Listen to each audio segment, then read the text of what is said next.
Hello everyone, my name's Tomatoanus, also known as the Minute Mast. This is a single segment any percent speedrun of Stray, and I'm going to explain how the world record holder, jonuhtan, beats the game in 47 minutes. Jonuhtan recorded this single segment run for the video and helped with the script to make sure it's all as accurate as possible and I don't say anything to embarrass myself. So right away to start the game, you have to interact with all your cat friends, including this one that looks like John's cat Mia. Say hi to Mia. Each cat friend interact triggers a little play sesh thing where the cats do cat things, with each cat friend then walking over to a nice cozy piece of cardboard and curling up. John interacts with the cat friends from right to left. Also, side note, the cat friends, good band name. Interacting with them from right to left saves about a second because if you go from left to right, the cats will get out of sync.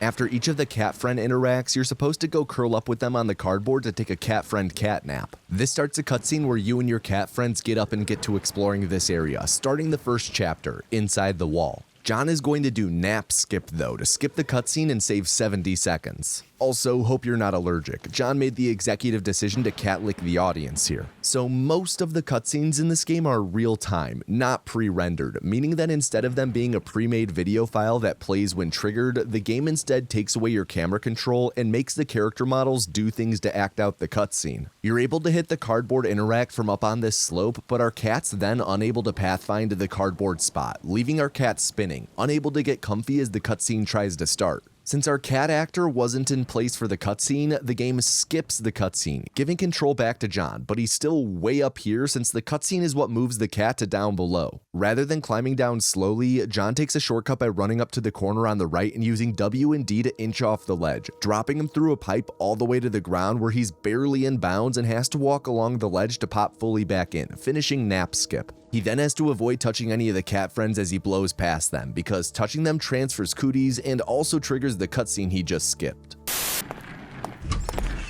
Oh hey Minnesota Dad, get a new chair? You betcha, taking it to my room. What's going on in there? Oh, Chicago guy's doing karaoke. Hey Minnesota Dad, wanna do karaoke with me? No thanks. Fine. You don't want to do karaoke with him, he only does movie monologues. His go-to is Anton Chigurh, don't you know? So what's this new chair you got? Oh, this is a C7 Morpher by FlexiSpot. My old chair just wasn't cutting it. My 22-hour days in it really wore it ragged. The C7 Morpher is reliable, where I know it'll always be sturdy and comfortable. I'm sorry, did you say you sit in a chair for 22 hours every day? Uh-huh. Minnesota Dad, 22 hours is way too many hours in a chair in one day. I bet the C7 Morpher would be great even if you were in it for 8 hours a day. Yeah, probably. It has a super adjustable headrest, an upper back backrest to help me stay fully supported all day, inflatable lumbar support tech, adjustable seat depth, a breathable cushion, the ability to recline, and adjustable armrests that recline with you. I could definitely spend 8 hours in it. I mean, even then you should make sure to stand up and go for a walk or something. Calm down, doctor. Now is not the time for fear. That comes later. Bane. 8 hours or 22 hours, the C7 Morpher will slot nicely into my desk setup, serving as both an ideal chair for sitting back and relaxing, or engaging with something a bit more intense like games. Use the link in the description and code Tomatoanus for $50 off your C7 Morpher. Or if you're more limited on budget, check out the base C7 or C5 for a chair that still has all the adjustability basics. And I haven't even mentioned yet the 10-year warranty and 30-day return policy for a risk-free trial. What's the most you ever lost in a coin toss? What track is he using? There's not even an explosion in that scene. So the fact that this game uses real-time cutscenes is huge for this speedrun and enables not just nap skip, but a lot of really neat speed tech that we'll see throughout the run. John is currently piloting this germophobic kitty cat to the next cutscene trigger at the end of the tutorial area, so let's talk about this run on a macro level real quick.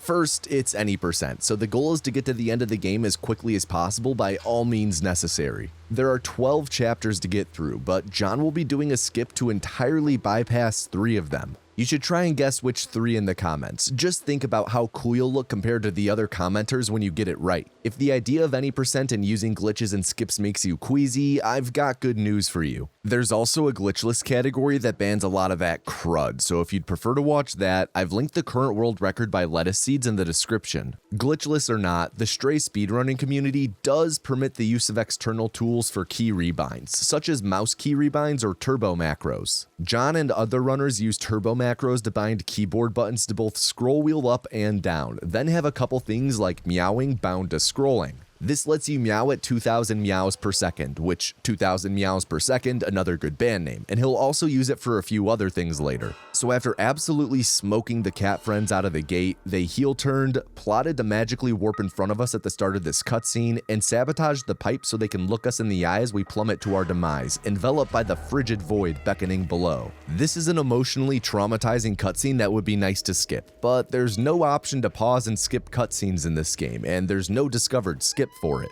If one were found, it could save 40 or 50 seconds, which is why skipping cutscenes is such a central focus of this game's speed tech.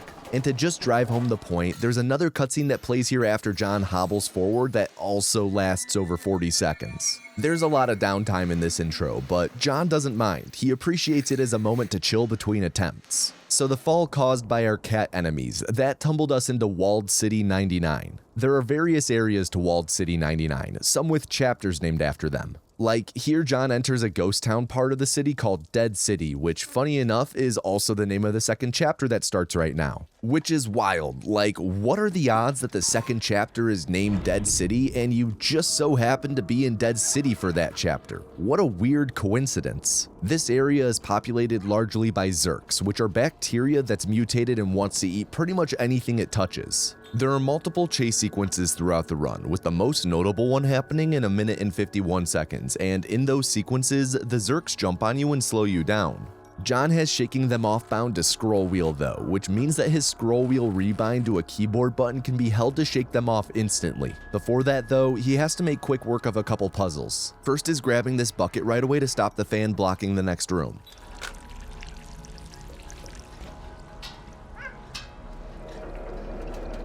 In here, he's supposed to go to the far wall where there's a blue paint can sitting near the ledge. You're supposed to push the can 3 times to knock it off the ledge, then hop down through the broken window. By sitting super close to the ledge though, you only need to interact with it twice for it to fall. And the interact prompt lingers as it falls, letting you interact that intended 3rd time and do a Looney Tune by only falling once he realizes there's no ground beneath him. This is a faster way to push it off and a faster way to get down, saving a few milliseconds. Other than the zurks, there are inhabitants in Walled City 99, companions. They're pretty much sentient robots that were originally helpers to the humans who lived here long ago, but the humans are all gone. Up here is our first encounter with one of these robots, which jump scares our cat and sends you flying back, but by holding backwards as soon as the jump scare triggers, you don't get sent back nearly as far and you save about a second. So a bit more background on this game's world and story real quick. Mute if you want to avoid any potential spoilers. The humans who are all gone, they built Walled City 99 and likely other cities like it as shelter from some environmental disaster or something. Only issue is that this led to a bunch of trash buildup in certain parts of town, which led to a plague breaking out, and the humans also created a bacteria to eat the trash in hopes of ameliorating the situation. After the humans were out of the picture, that trash-eating bacteria mutated into the zurks, who don't just eat trash now, but also have a palate for robots. So here John has entered the first chase sequence of the run, where a bunch of zurks try to mob you. Whenever one leaps on you, it slows you down, but this is where the second use for the macro comes in, shaking the zurks off. Shaking them off is something you can bind to your scroll wheel, which of course John has that macro so a keyboard button functions as scroll inputs. This means that if any of them grab you in the speedrun, you can instantly fling them off and you only really lose a frame each time. It's worth reiterating that the macro is permitted by the Stray community. All PC speedrunners are allowed to use it, so everyone competing on the leaderboard is on even ground. This chase sequence is about to wrap up, with there actually being an achievement for completing it without getting grabbed once. This is the second rarest achievement for the game on Steam, which took John quite a few tries to get. The rarest achievement is, funny enough, speedrunning the game.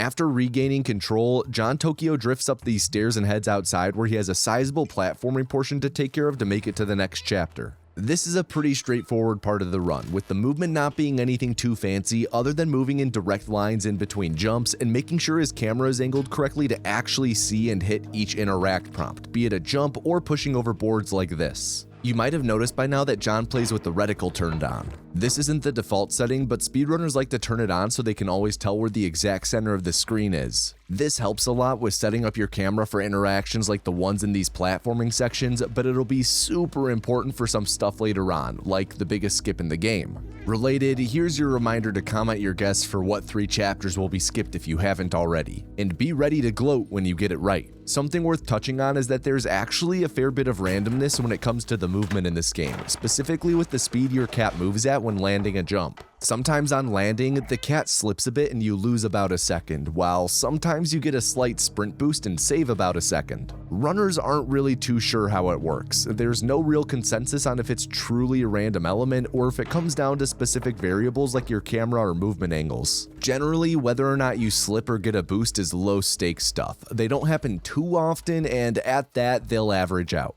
There is a spot in Glitchless though where if you're unlucky enough to slip, you can't get to a bucket guy in time and you lose 5 or 6 seconds.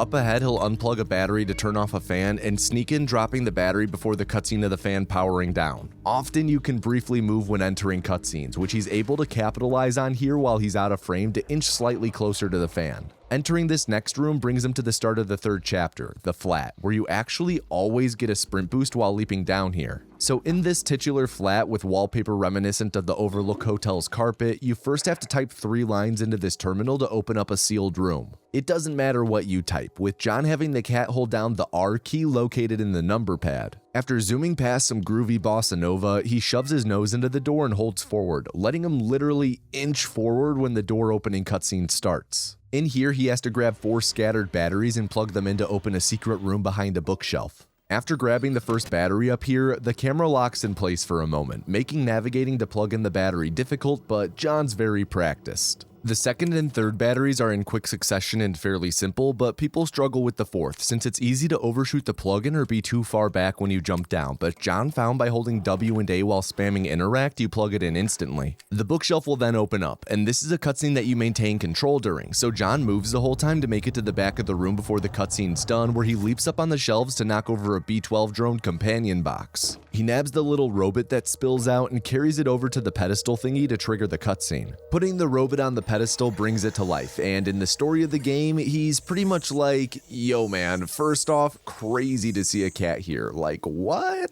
Second, I can't really remember my name, but I did work for a scientist or some shit. And, third,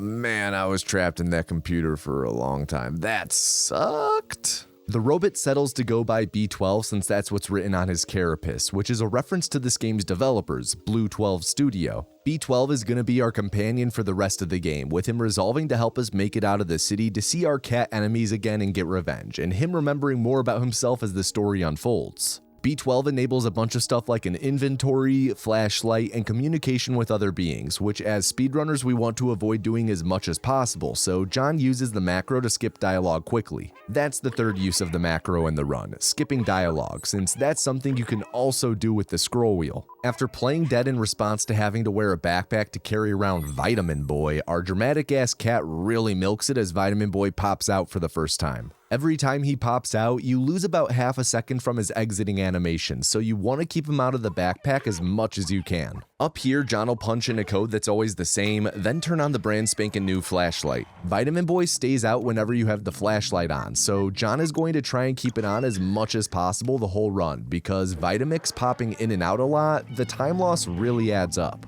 At the end of this retch-inducing thrill ride is a cutscene John's going to skip by utilizing the last capability of the macro, spam asking Vitamix for help. Asking the blender for help on the same frame a cutscene's supposed to start blocks it from starting. There's a bottle on the right up here, and as soon as he's even with it, he'll ask the blender for help to skip the cutscene. He'll do this at many other points in the run too. He makes sure to grab this postcard on the wall before moving on. Since this game's cutscenes are rendered in real time, you typically grab the postcard and add it to your inventory during the cutscene. It's a key quest item where if you skip the cutscene and don't grab it, you'll get soft locked later. After a Zerk misjudges their jump right up here, John disembarks from his bucket and will leap into the alleyway up ahead to enter the next chapter, the slums.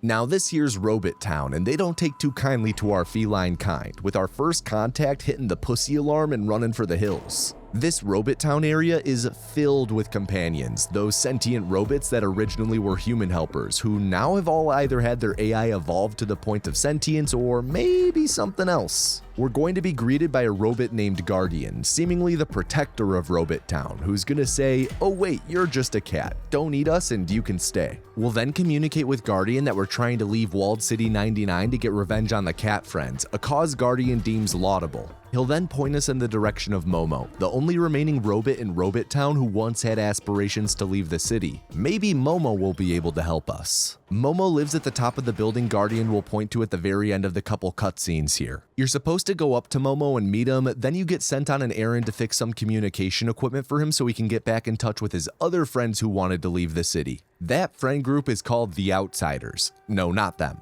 That quest to fix Momo's communication equipment is the conceit of the next chapter, Rooftops. After Rooftops, you come back to Robot Town with Momo then using his newly fixed communication equipment to try and get in touch with other outsiders. Zabaltazar answers the call and tells of how he made it to a safe zone outside Robot Town by heading through the sewers, so that's what we want to do. The second Slums chapter mostly amounts to doing a few fetch quests to barter passage to the chapter after it, Dead End, because we heard that a robot named Doc once tried to go to chapter 7 himself to test out a weapon that can zap the Zerks. Zap the Zerks, another good band name. Okay, I'll stop with the band names. Narratively, we need that weapon to traverse the sewers to try and find the safe zone Zabaltazar was talking about, and you do end up finding Doc and his weapon in Dead End, bringing him back to Robot Town with you now armed with the Zerk Zapper.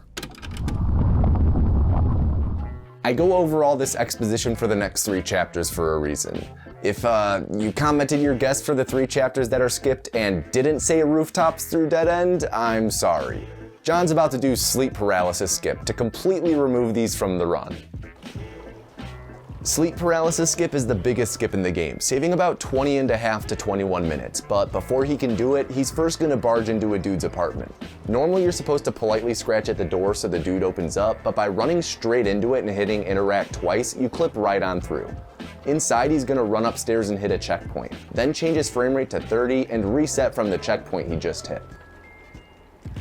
The FPS change is because he needs to partially clip into an object in the environment, specifically this monitor, and 30 FPS helps with that. To partially clip, he's gonna do a pretty exact lineup over here on this ledge, then jump towards the camera. Partially clipping into the monitor puts you in a kind of no-clip state, and he'll land on the bed here like right after, and landing while you're in that sort of no-clip state causes it to persist, so he'll then be able to run around with no-clip. There's a lot more to it than this, like there's that checkpoint reset, which is to reset his camera, because otherwise your alignment isn't set to straight, which makes the setup impossible, because it's a pixel-perfect lineup to be on a specific map coordinate. But let me get out of here and I'll go over the finer details of Sleep Paralysis Skip as he pulls it off. So again, he first clips into the house by using his head and pressing interact twice, wiggling for good measure to pop through. He runs up the stairs to hit the checkpoint, then instantly turns his frame rate down to 30 and resets from the checkpoint. Again, the checkpoint reset is to reset his camera, because otherwise his camera alignment won't be right when he does his exact setup. After loading back in, he hops up on the shelf near the monitor and goes as far to the left as he can before doing the tiniest little step right by very gently tapping D. He then uses his reticle to aim at a precise spot in the text on the wall, which aligns his camera so that when he presses sprint, back, right, and jump all at the same time, he does the partial clip and lands on the bed, enabling the no-clip state. He's now set to do the huge sequence break that constitutes the skip proper. After leaping down to the Robot Town streets below, he'll make his way towards where he met Guardian, with the no-clip state putting him below the road. He'll run under the robot pissing oil on a tree, with the robot pushing our cat down slightly so he can then run under the map in this direction towards the door that doesn't open until the end of the dead end chapter, which he can now just run under. This skips him to the end of that chapter, with him swapping his frame rate back to 60 so that the area loads in around him as he falls. He'll walk a couple steps after landing to hit a checkpoint in the sewers chapter area, making the game think he's now in that chapter. By then quitting out and restarting the chapter from the main menu, he loads in at the start of sewers proper, with the game filling in the blanks of everything he skipped, believing him to have gone to the rooftops to repair Momo's communication stuff, and also having gone to Dead End and rescued Doc to get his Zerk Zapper. If you don't do the quit out to the main menu, you get softlock from being unable to interact with Momo to take the boat ride into the next chapter because you don't have the Zerk Zapper. This officially wraps up Sleep Paralysis Skip and brings him to Chapter 8, the sewers. There's quite a bit of boat ride here to start this chapter, which again, we've come to the sewers because we heard from Momo's outsider friend Zabalthazar that he made it through here to a safe zone. While John takes in the scenic vistas of the city's septic system, I'd like to take a moment to say that I hope you're all doing well. If you're not, then please remember, as always, that no feeling is final. Feelings of dread or guilt or anything that might be weighing you down, they aren't permanent and they do not define who you are as a person. There is so much that composes you as a human and individual, more than just those feelings. Please keep that in mind and know that there is a tomorrow. Whatever's hanging over your head cannot take that away from you. It's incredibly easy to feel alone, but you're not. Please reach out to family, friends, anyone who will lend an ear, because it truly can help. Again, no feeling is final. Getting back to the run, Momo's boat ride on the Seine is about to reach a gate that blocks the way that John has to go open. It's a pretty straightforward moment, just having to climb up on the right side, go around, and drop down to hit the lever for the gate. It's also a great example of a moment where he's still keeping the blender's flashlight on so that he doesn't fly into his pouch and lose John a half second down the road. After pulling the lever, he's gonna use the Zerk Zapper on some newborns, not because they present any danger or anything, the cat is way faster than these newborns, but rather John just wanted to show off the Zapper. You'll notice the Zapper has a meter that builds up when you use it. If the meter completely fills, the blender overheats and you have to wait longer than normal for the Zapper meter to fully drain before you can use it again. There's a bit more boat ride to be had, followed by a cutscene and having to wait for Momo to open a door for us, so let's chill for a moment, relax, soak in the atmosphere, while John tests the Zapper on Momo.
So after waiting for Momo to open up this giant door, John's going to run through the inside of a pumpkin, with the pumpkin guts being a side effect of the Zerks, like leveling up or something. He then will have a bit of platforming he's going to have to do up ahead in front of the gaze of some pervy Zerks who just won't halt their voyeuristic tendencies. This will then lead to another chase segment, which, similar to the first, is gonna be pretty straightforward. Just making sure to hit his lines and be as efficient with his movement as possible, using the macro if any Zerks jump on him. While he does this platforming, then the chase, let's talk about the skip he's gonna do after the chase, Water Run, though John likes to personally refer to it as Coin Flip. That's because, wouldn't you guess it, this skip has roughly a 50-50 chance of working on any given attempt. It's to the point where when John streams, he does a coin toss in between runs to see what the next run's luck will be like. Every runner at some point has had slightly different setups that they swear provides them a bit better odds, but John isn't convinced and thinks it's just a stubborn trick. So in the room after the chase, there's a big gate with a terminal on both sides, and you have to interact with both to get the gate to open.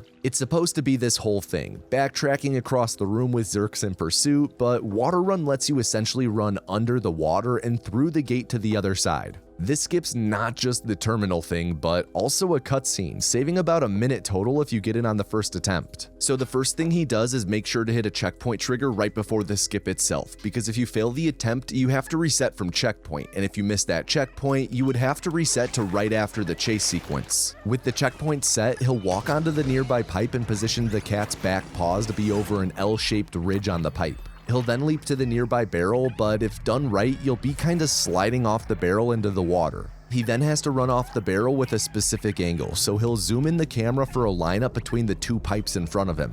If you've done it right and get lucky, you get pulled back to the pipe you started on, but can then jump back on the barrel and fully slide off it, letting you run under the water and be in a sort of no-clip state like earlier. If you do it wrong or get unlucky, you get warped back to the pipe and can't move at all, which is when you have to reset your checkpoint. You can't just walk straight through the bottom of the gate blocking the way, you have to kinda spin, so John will be using WASD to spin and realign the cat really fast until he clips through. That skips the door, where on the other side he'll come across a bridge that has a cutscene trigger on it. With the no-clip state, he can slide off and walk under the bridge before hopping back up, hitting a checkpoint, and resetting to it to get rid of the no-clip state. That completes the skip, so now, let's see how many tailses John gets before he gets a heads.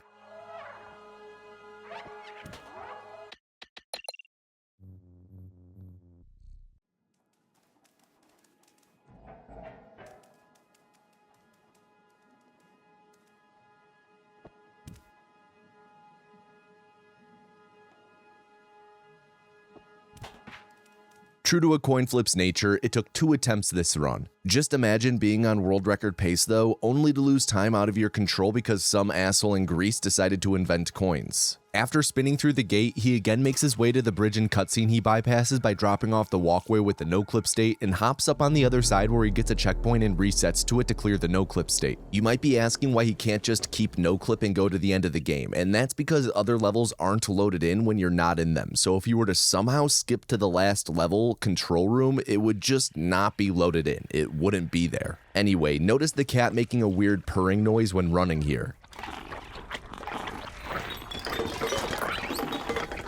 In the cutscene that was skipped, the cat got overwhelmed by Zerks and the blender had to really use the Zerk zapper, leading to him overheating and breaking down. The cat then picks up Blenderbot and starts carrying him for this big chase with the Zerks here. By skipping the cutscene, Blenderbot never breaks down and you never carry him, he just starts in the backpack, but because you're supposed to have Blenderbot in your mouth during this chase, the cat makes that different sound that kinda sounded like purring. Up here at the end of the chase, the game forces Blenderbot to be broken down despite the skipped cutscene earlier, and to get him to reactivate properly with how John's broken the game, you typically have to quit to the main menu and reload like with sleep paralysis skip. A console runner named Kuwanger X found out though that if you reset checkpoint after the cat taps Blenderbot once, he'll reactivate just fine, which removes a quit out to the main menu and saves 6 seconds. This box freaked out here, which canonically is a ghost that put the box back in place right before Broke Down Blenderbot woke up. That way Broke Down Blenderbot will never believe the cat when the cat says there was a ghost. Kinda like that movie Good Boy, where the dog sees ghosts that the owner doesn't. Follow me on Letterboxd, by the way. So this stretch of running marks the end of the sewers, with him arriving at the start of the 9th chapter, Ant Village. This is the shortest chapter in the run, since all you physically have to do is climb to the top of the village, talk to a dude, and leave, but there's of course some tech along the way. First is on the bridge, he's going to skip another cutscene by asking Broke Down Blenderbot for help at the cutscene trigger.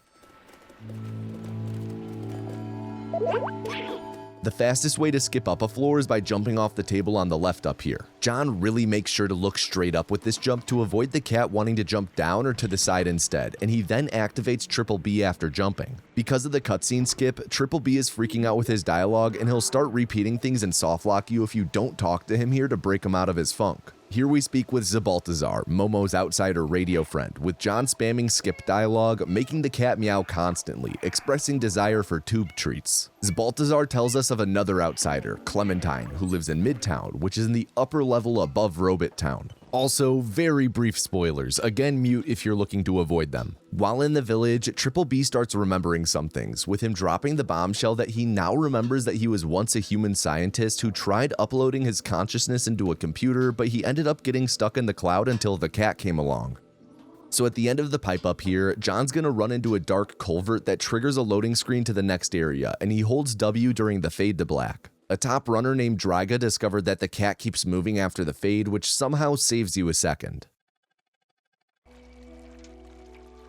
So around the corner up here, he's gonna run up some stairs, and when he reaches the top, he's going to skip another cutscene in the same manner, talking to Triple B right when you step into the cutscene trigger. This one has the largest window, making it the hardest to mess up. He can then weave through the subway to make his way to the next chapter and Midtown proper. In Midtown, we're to meet Clementine, the outsider Zabaltazar told us about. Ultimately, the goal of the Midtown chapter is to get a battery for Clementine so that we can power a train out of the city to the surface. That battery is in a factory, which to sneak into, we need the help of a robot named Blazer, and he needs a hat and jacket to sneak us in. The jacket requires a cassette to distract a storekeep, and the hat typically requires you trick a robot who's been hitting the oil a little hard to unknowingly carry you into the store. For the hat, John instead does Cat in the Hat skip by lining himself up parallel to this shortcut grate you open from the inside and turning quickly to partly clip through the wall and be able to interact with the shortcut to open it from the other side. This saves over a minute. He then starts making his way to meet Clementine for the first time, who lives in an apartment building with a courtyard. You'll notice a robot with a boombox and a hooded robot loitering in the courtyard. Them's guys are dancers, but the man is keeping them down by installing cameras, which gives them stage fright and they can't dance. John destroys 2 of the 3 cameras as he makes his way to Clementine, planning to take out the third on his way out, since the dancers give you the cassette you need to distract the storekeep and steal the jacket. When he enters Clementine's apartment, a cutscene will play where we first meet Clementine. Talking to Triple B as you start the cutscene unfortunately doesn't skip it, but it does keep Triple B out and bouncing around for the whole thing. Normally he's backpack bound Triple B, but keeping him out turns him into bygone backpack bound Triple B and saves half a second from not having to bring him back out after. John immediately turns on Triple B's flashlight to keep him out and opens a drawer while waiting for Clementine to walk to her next spot. We'll be using this drawer next time we come back to Clementine's. Once Clem reaches her mark, John skips through the dialogue where our cat is given a note from Clem to Blazer, essentially vouching that the cat's pretty dope and can be trusted, and Blazer should help us out because this cat ain't no snitch. He leaps on the third and final camera on his way out, before then talking to the dancer and getting the cassette from him as a thank you for helping fight the man. He can now make his way to steal the jacket, using the cassette as a distraction, but first John decided to take a quick detour to show off an interaction he loves where a cowboy robot falls in love with the cat and ascends to another plane of fulfillment.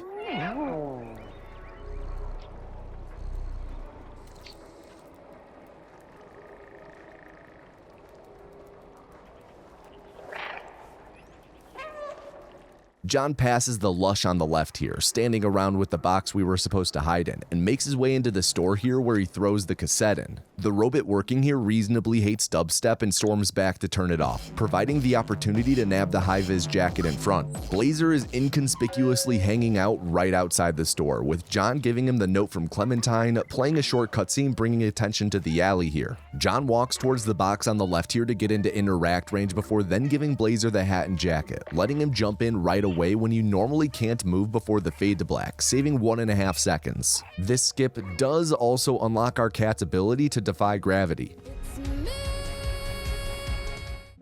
With Blazer now in disguise, he can sneak us into the factory where we'll track down the battery for Clementine. Blazer carries us over to the guy standing watch, who takes a look at the box and goes, "Yup, that says Neko," and waves us through without ever looking in the box. Because, I mean, I guess it's safe to assume that there isn't a cat in the box if you don't look inside of it, but then you also have to assume a cat is in the box, so I guess this guy might just be bad at his job. The factory area introduces a new type of enemy, Sentinels. These are flying sentry drone type things with a colored field of vision that indicates how aware of you they are. They're the police force in the city and are the man we undermine to help the dancers. You're meant to be stealthy in navigating past the Sentinels, but right here you're actually in no real danger of getting killed if you just sprint past them. There's a big door on the left here we need to open, with the Sentinel looking away just as John comes zooming by. He leaps on over to the lever, then will start making his way back around to the door, meowing here to catch the attention of and distract that sentinel. There's a bit of a straightaway then, with him being able to just outspeed all these sentinels' reaction times as he runs to the end of this straightaway. Real quick, John wanted to make sure I include a shout out in this video for a stray runner who goes by Anemian. Anemian held pretty much every world record for stray before John started running, and did a lot for this run over the years. John wouldn't be where he is today with this run without the work Anemian and others put into this game. So the battery is in this room here where he has to use the barrel to bypass the lasers to enter. In here you're supposed to lure 2 gonk droids onto floor switches and put the barrel onto a 3rd floor switch to lower the battery within reach. He lures 1 gonk droid onto a floor switch, then will activate the other and begin luring it as well, but will set up the barrel right next to the security pillar the battery is in while luring the 2nd droid. This is to set up a skip for the battery, where after putting the 2nd gonk on the 2nd floor switch, he stands on the 3rd floor switch himself to lower the battery, then jumps as far right on the barrel as possible to be able to nab the battery before it moves back up and out of reach. Barrels have pretty inconsistent physics, so this skip can be obnoxious. The battery being removed shuts down the factory and alerts the haters that some mischief's at play.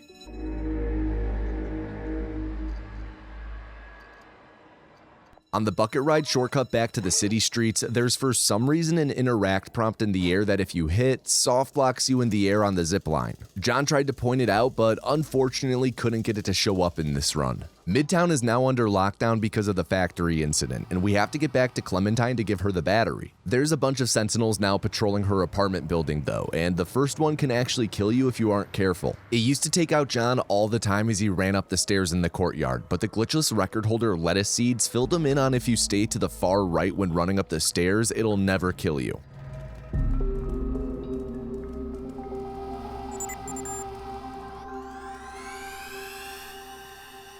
This second sentinel is never an issue. You can just blow past and head up the stairs.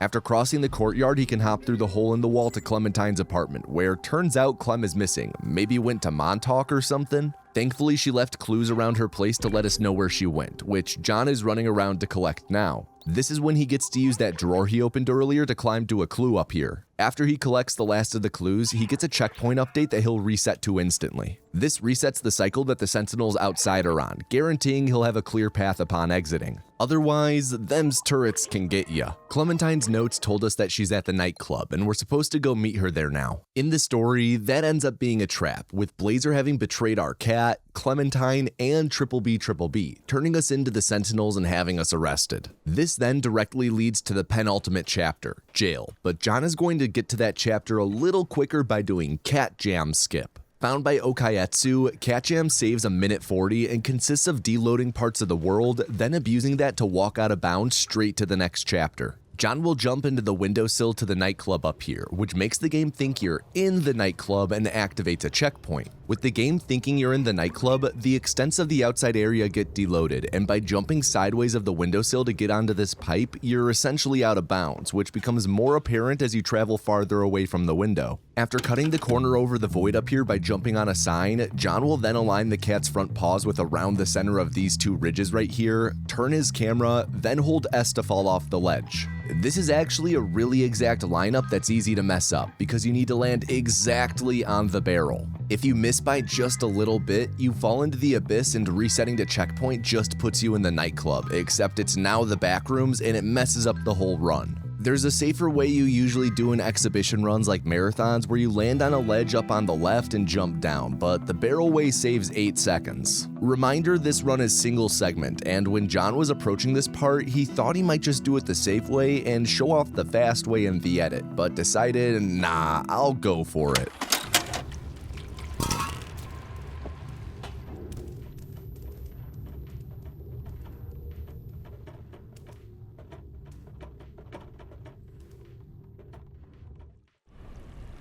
And he sticks the landing.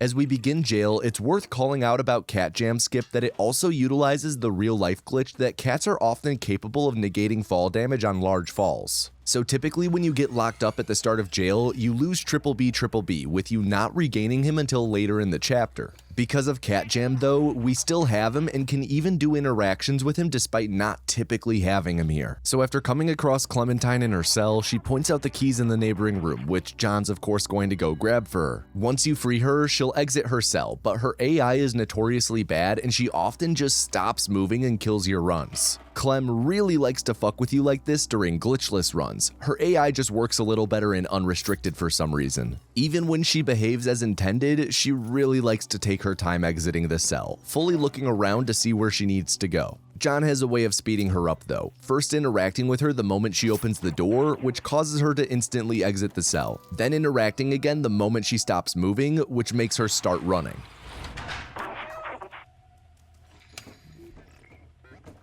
While waiting for her to reach and unlock the door at the end of the hall, John disproves the ancient myth that gamers can't look up, showing off that this prison has a fake sky texture. Whoever designed this prison must have been a big fan of Play-Doh. In the next room, Clem is supposed to follow the cat to the door on the far side, but she again sometimes likes to just stop moving. John has found though that if you walk straight into the wall on the far side, it for some reason makes Clem follow you better, which, you know what, I kinda understand. If I saw a cat sprinting in place at a wall, I'd be pretty concerned and run over to check on them.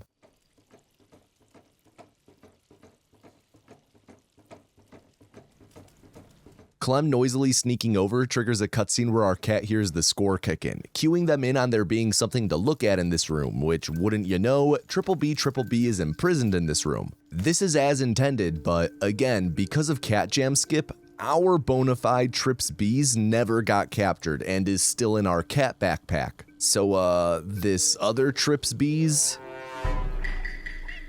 The cat alerts Clem to imposter Trips B's presence, causing her to run over, observe, and say, "Fuck, I think we have to free that imposter in order to complete this chapter and make progress towards beating the 2022 adventure game Stray," with the cat meowing in agreement. John turns and interacts with Clem immediately, which lets her telekinetically unlock the door ahead and skip the walking, saving about 5 seconds. So since we have bona fide Trips B's, John can interact with the door at the bottom of the stairs early, even though you're not supposed to be able to until after you rescue the imposter. This triggers a cutscene which teleports Clem into place here. Since this cutscene's playing out of order and things are kinda broken right now, Clem has no dialogue, which functions narratively as her being so shocked from getting teleported that she shit herself. John now has to do one of the scariest parts of the run, this turret sentinel and laser segment. The timing of all the movement here could be tricky depending on what cycle everything is on. There's a turret sentinel up here that John needs to sneak past, so he'll meow just before the yellow line to distract it, since now the sentinel is looking for a meow and not a cat. He stalls for a moment atop the AC unit here since the cycle's kinda off, and the lever to trigger the cutscene where the imposter is freed is up here, where John will do the first trick he ever learned. By holding W and D after pulling the lever, the cat doesn't get locked in place and you maintain complete control during this cutscene. John's able to navigate all the way to imposter Trips B's right before the cutscene ends, with him then able to yoink the imposter right after, with the turrets just floating there with their proverbial dicks in their hands. Proverbial Dicks, good band name. Fuck, I'm sorry. This turret has no chance of catching him as he triggers the cutscene of delivering the imposter to Clem as she stays squatted because of the poop. There's also 2 Trips B's in a single frame here. Trippy. After this cutscene, Clementine always freezes because of the whole there being 2 Trips B's thing, so John will reset from checkpoint to fix things. Fun fact though, while the speedrun always causes Clem to freeze, Clem is also prone to freezing here casually. It actually happened to John in his casual playthrough. Resetting to checkpoint merged the 2 Trips B's into one, which now goes by 2 Trips B's. John knocks over some bricks so Clem can grab one and break a window with it. Afterwards, she'll crouch down, and we're supposed to jump on her, let her stand, then jump through the window to go pull the lever and open the gate. John's going to do a fast jump here though to skip waiting on Clem to crouch or stand, which was also found by lettuce seeds. He lined himself up perpendicular to the cardboard, and as soon as Clem turns around after walking forward, he starts holding W and sprint, which times out the jump perfectly so you can jump on her head and through the window in one go. This is a pretty tight window, but of course John nails it. After pulling the lever to open the gate, you have to wait for Clem to walk, so he uses this moment to show off some creepypasta art someone decided to hang at the office. No 4 pixels though, we should be safe. So through this door Clem will open is a big open area with a turret on patrol. We need to lock up the turret to make it safe for Clem to cross through, so John gets its attention by meowing up a storm, then leading it into an open cell that he locks it in. This specific turret is tricky because sometimes it chooses to not follow you and instead get stuck on the door. He then has a little time to kill while Clem catches up, so he goes and styles on this dude before waiting.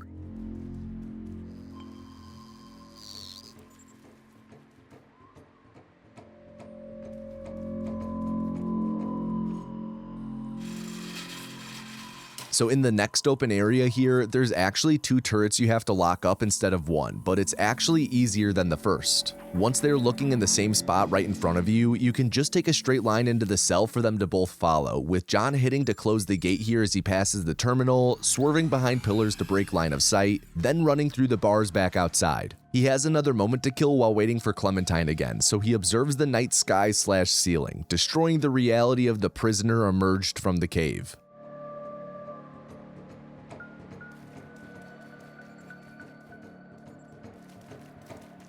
John starts running right before Clem opens the door here, which always gives him a little boost as the door opens. He does a quick John McClane cosplay on his way to the lever to open the gate for Clem, with a cutscene starting right after that he activates 2 trip speeds for. This keeps triple B out and saves that half a second. He then has to head to the nearby truck and scratch on the door to alert Clem to the fact the keys are there. Clem doesn't even give us the option to drive though, just points to the back, which is pretty rude.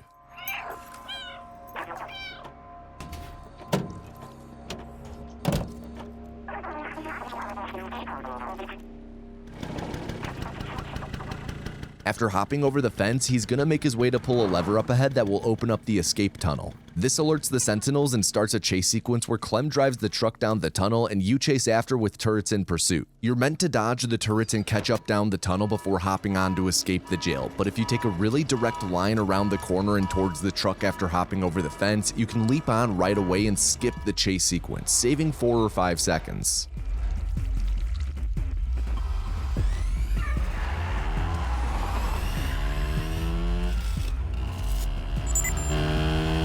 This leads to the first pre-rendered cutscene of the run, because there's zero shot that they would have been able to make the truck do what it does here in-engine.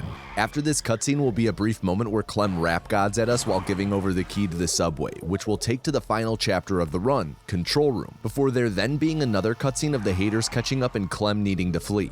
John will then just have to pilot the cat and triple B through the subway to use the key to power everything up. So while he does that, I want to talk briefly about the people who suggested, voted, and chose this run to be covered. My patrons. Every other speedrun I cover on my channel is suggested and chosen by them, which is something you can do as well by supporting for as little as $3 a month. Each patron is allowed to submit 2 speedruns under an hour in length that are then all put into a giant poll for everyone to vote on, which again decides every other video. Patrons also get access to every video early and without ads, updates on what videos are in production, and more at higher tiers. Like at the $6 tier, you get access to my monthly retrospective series as it releases instead of a year later on my tomatoanus channel. Those are where I watch an old video of mine and break down what it does and doesn't do well. And at the $9 tier, I have a new series I just started where with every video release, I show off how I edited it all together in Premiere. While Patreon helps me keep the lights on and also pay runners for their time and expertise in these videos, it's entirely unnecessary, which is what makes all of you who do support that much more special. Back to the run, John bullies the toys from Toy Story 2 out of the way before running up and into the subway here. Similar to when I tried to reason out why that robot let the cat-filled box through without checking it, as the train drives, you technically don't have proof that the cat isn't actively driving it, so we can consider the cat to be both driving the train and not driving the train. That is, unless we observed the inside of the train, then the cat would snap into one of those states. But we won't do that because we want to make sure that the cat drives the train, at least in some regard, to make up for Clem not letting the cat drive the truck.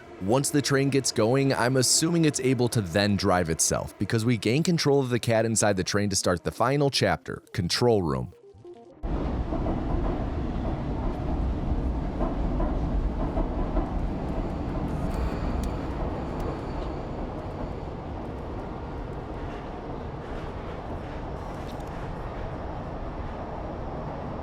After he gives us another glorious close-up of the cat, John's gonna sprint into the train door to bust out as soon as the doors open, paying no mind to the gap. The first staircase he runs up then is the only staircase in the game that can give you zoomies, where if you run towards the right wall while looking down, you get boosted and save about 1 second on average, 2 if you get a ridiculous boost. This doesn't even work on identical looking staircases to this one. There's then a segment up here where you're supposed to do a little puzzle with the gonk droid, going back and forth to scratch panels and open the door. John's instead going to do Catracel skip, where he'll use the gonk droid to clip through the door. After luring the gonk droid near the door, he spins it around and pushes it into and through the door because they can back up through it slightly. He can then jump on top and stand in a corner and make the gonk droid turn, which clips him through the door to jump down on the other side, saving about 7 seconds. He then does another cutscene skip by interacting with 4x triple B at the trigger. Then when he interacts with the control panel up here, he's going to turn his camera back and left before the game takes control away and a cutscene starts. This is just to prime his camera to be facing the direction he's going to move after. So having arrived at the control room, the cat and 4x triple B resolve to not just clear the path for the cat to exit, but to also open up the roof over the whole city. The first step of this is to switch on all the terminals in the center of the room by walking across the keyboards. Some of the terminals are already on though, and stepping on their keyboards turn them off, so John has to be super attentive to his movement and angles here. This section is pretty precise, and it's easy to accidentally flip one terminal off without realizing it, only to sit there and lose time afterwards wondering why nothing is happening. Once they're all turned on, the game then tells us that there are 3 locked terminals we have to hack before we can open the roof.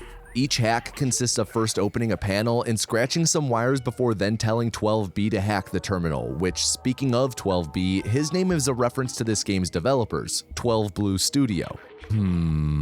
Wait, that doesn't seem right. Anyway, John doesn't tell the robot to hack the first terminal right away, instead setting it up for hacking, then fully hacking the second one nearby. There's a cutscene that plays after each of these 2 terminals is hacked, but by interacting with B12 after fully hacking the second terminal, the cutscene is buffered until he walks over and interacts with the primed and ready first terminal. After the slow saunter over and hacking the first terminal, the cutscenes for both terminals play out at the same time, since again, real-time cutscenes.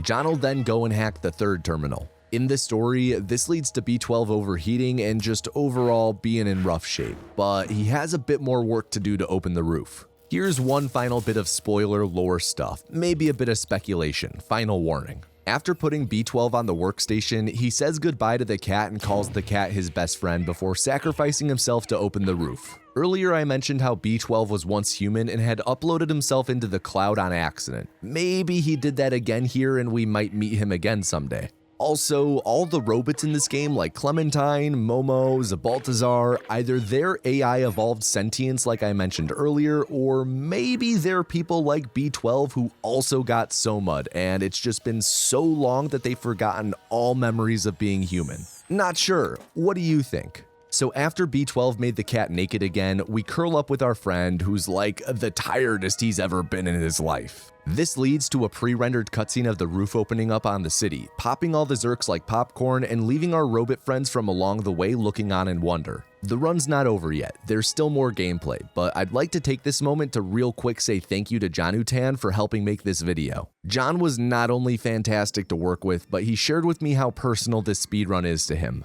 He first played Stray in 2024 after his cat Bootsy passed away, and after really connecting with the game, he took up the speedrun. It was also right when Bootsy passed that a Stray started regularly visiting John, whom he ended up naming Cootsy in Bootsy's honor. Talk about a sign from the cosmos. John eventually decided to really push the game to its limits, not just because of the drive that comes with speedrunning, but also in honor of Bootsy, doing it for her. So here's to Bootsy, and again, thank you to jonuhtan. If you'd like to check out his channels, links are in the description.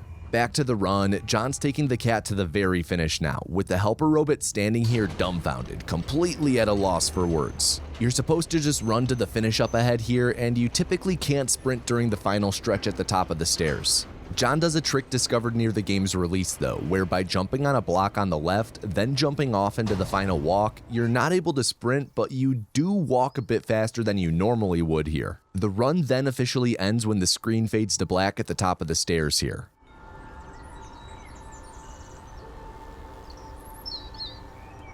We then see the cat look at the camera, a vaguely threatening aura emanating as we question what will truly happen to the cat enemies once this cat finds them. That's about all for this video though. This was an any % unrestricted speedrun of Stray. I've been tomatoanus, and I hope you have an above average day.